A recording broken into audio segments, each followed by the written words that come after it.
Ladies and gentlemen, boys and girls, and Pokemon fans of the world, your boy Corey, aka Crasher, here with a new video, and today I wanted to open a discussion with you all about the heavily speculated potential DLC for Pokemon Scarlet and Violet. Now, before we go any further, I want to make it clear that nothing in this video is straight up confirmation, nor will I attempt to confirm anything myself. This is just such an interesting topic I'd like to explore, talk about, and get your thoughts on. With that being said, let's begin. So what tilted me into making this video all starts from this tweet from Pokéexperto showcasing that the trademarks for X and Y have been re-registered by Game Freak, Creatures, and Nintendo.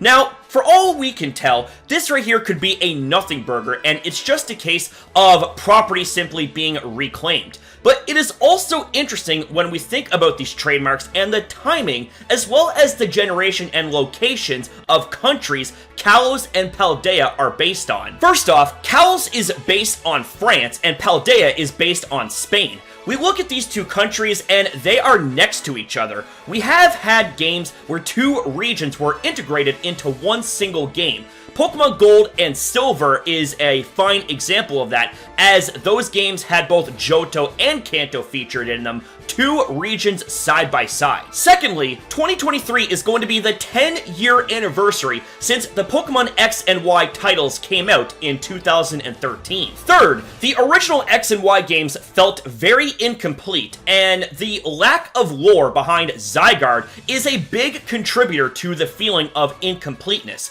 Zygarde did get featured a bit more in Sun and Moon, but it just revolved around collecting cells and cores to unlock perfect Zygarde and not explaining its story. While the X and Y anime gave its lore more love and exploration, the games simply did not. If we somehow get DLC based in Kalos, this would be a perfect time to rectify this big time wrong. Fourth, and this comes from the Chinese Riddler, we've had them post a riddle that has to do with DLC and also stating that Mega Evolution would be returning. Mega Evolution happens to originate from Kalos. I also want to touch on the lack of third legendary Pokemon in Pokemon Scarlet and Violet. While we do get possible references to it in the games through a bit of storytelling in the books, we don't actually get to encounter it, let alone even see it. What if the DLC were to explore that more and we get its full story? Before we continue, I want to point you all to a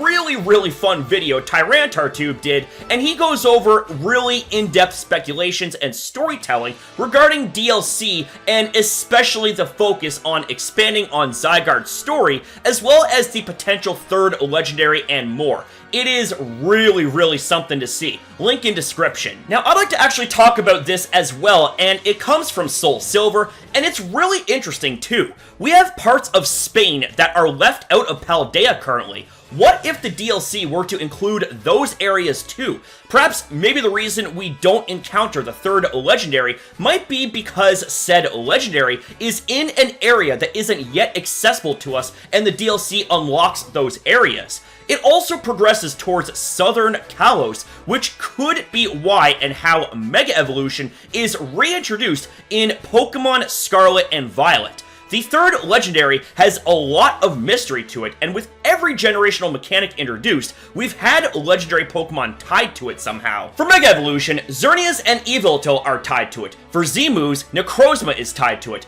Dynamax has Eternatus tied to it, and now with terastallizing, there's talks of a creature with a shell comprised of interlocking hexagonal plates. There's this image floating around of what is supposedly the identity of this third legendary responsible for the terrestrial phenomenon. One of its biggest standouts would be what appears to be a giant shell of some sort with hexagonal plates. I also want to go over a theory made by Light, who discusses a potential third academy, so let's get into this. Theory time. First of all, I'm sorry for not making a theory for a long time. Since the launch of the game, nothing else could be theorized, but after some research, we were going to talk a bit about a hypothetical, unmentioned third academy, the Apple Academy. Right in the game, there are several visual clues that indicate that there could be a third academy in the game not mentioned. In Clavel's office, there is a plant hanging an apple on the table. On Sagaru's apron, there is another apple. Hassel has apples on his art table. One of Rika's questions in the Pokemon League is, what is the name of your academy? Which is the answer to the Apple Academy. When you challenge Hassel, has a Flapple as well. He also draws Applin. All hints that TPC loves to do. Probably the oldest teachers have been students of the Manzana School, so here's two hypotheses that can be given. That the Apple Academy was established before the Uva and Naranja, or that there's another school. There is a book to be revealed, and probably if it's related to the apple, this book probably refers to the Golden Book, related to the Golden Apple. This book probably is the third one that Heath wrote. The one who talks in depth of new Paradox/legendary Pokemon. Remember what Sada and Turo wanted? Future and past Pokemon live alongside in the present. This can be related to the Golden Age from Greek mythology. It refers to the myth regarding an initial stage of the ages of man in which he would have lived in an ideal state or utopia. In literary works, the Golden Age usually ends with a devastating event. The same happened with Adam and Eve. They ate the forbidden fruit, the apple, and were expelled from Eden, but the era of humans started. Also, there are two characters related to the money equals power that will be in the DLC, Billy and Onair. So probably our DLC will talk about this third academy/book. Characters we are missing, new Pokemon. Want to know the relation about third legendary and Paldea with Spain lore? This is the Shield of Galapagos, located in the center of Spain. Curious, huh? Like Zone 0 in Paldea. Its symbol is two turtles and a cane. The Guardian of Zero Zone is this disc Pokemon, will be revealed in the DLC. Honestly, I wouldn't be too surprised if the third academy/book was a thing. I also definitely think that the third legendary being a turtle or turtle-like makes sense given all that was covered so far. It is also very much a known thing at this point that Game Freak loves leaving little clues and teases here or there when it comes to teasing future games or events in the current generation games that we're in. Perhaps all of this here hints at what to possibly look forward to in the supposed rumored DLC for Scarlet and Violet. It should also be mentioned as well that Roaring Moon has striking similarities to Mega Salamence, while Iron Valiant resembles a hybrid of Mega Gallade and Mega Gardevoir. This could also be another indication that DLC taking place in Kalos could be a thing in the future, since Mega Evolution originated from Kalos, and Roaring Moon and Iron Valiant resemble features taken from Mega Pokemon. There's also something else that I would like to share, and it again comes from Soul Silver, and this right here definitely piques my interest. Thread. I've had this theory for a little while now that if you flip the image of the third legendary upside down, it can be seen as the crater of Area 0 with the legendary at the bottom. Then I saw pics of the Time Machine and it hit me. It's the Disc Pokemon. Could that Time Machine area with all of the reflective glass/crystals actually be inside of the third legendary's orb/shell, planet that it's on top of in the image?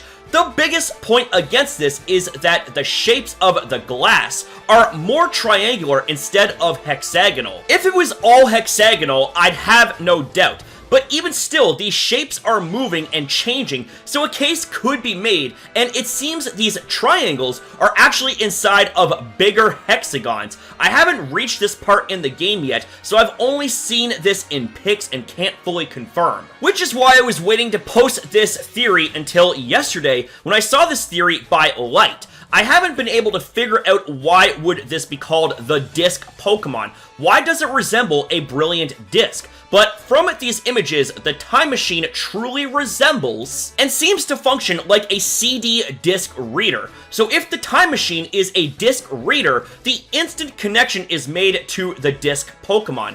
Is the Time Machine actually the third legendary, or a part of it? Maybe it's a Dragon Steel type, which oddly makes sense to me because I thought Baxcalibur should have been Steel, but maybe they saved that typing for this.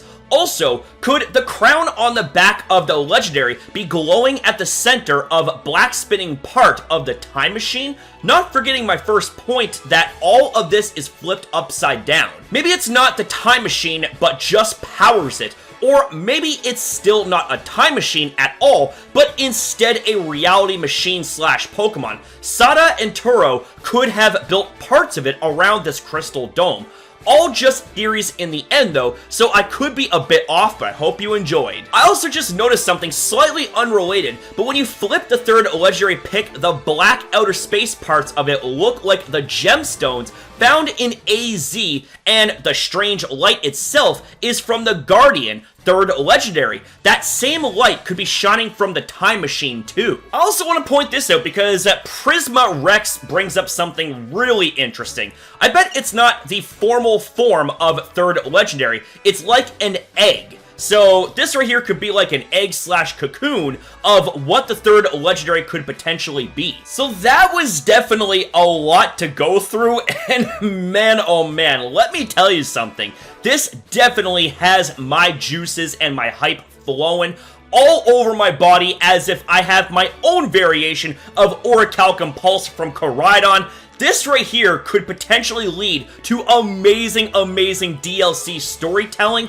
in the future. Should we actually get DLC, and should we actually get these type of elements put into the DLC? Because this right here just went from good to absolutely banger if this right here is all true and comes into fruition once and for all in the future. I also want to touch on this because this really pops out. This once again comes from Soul Silver. They say, and I quote, "Lastly, the third legendary. I'm not the only one who reads its description and looked at its drawing and said hexagonal plates. Sounds a lot like Zygarde. We also have Paradox Pokemon this gen. Could this new third legendary Pokemon be based off of Zygarde?" And as we see here is an image that showcases some comparisons between Zygarde and the alleged third legendary Pokemon. And what's one of the biggest things that these two Pokemon have in common? Hexagonal plates slash patterns on their bodies. Now I am for sure going to be taking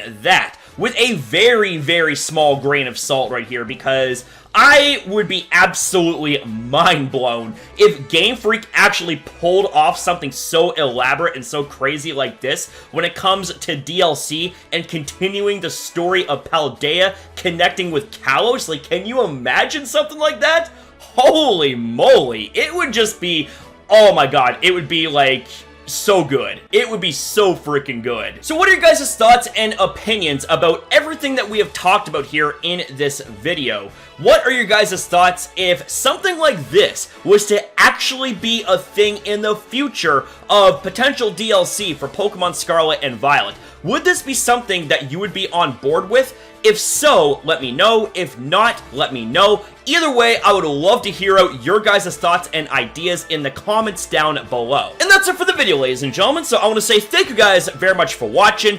If you guys enjoyed, consider liking and subscribing, and especially comment your thoughts down below, because I love hearing from you guys. Always have. That will never ever change. So thank you guys again for watching. Have yourself a fantastic day or night, depending on your time zone, and I'll see you guys in the next one.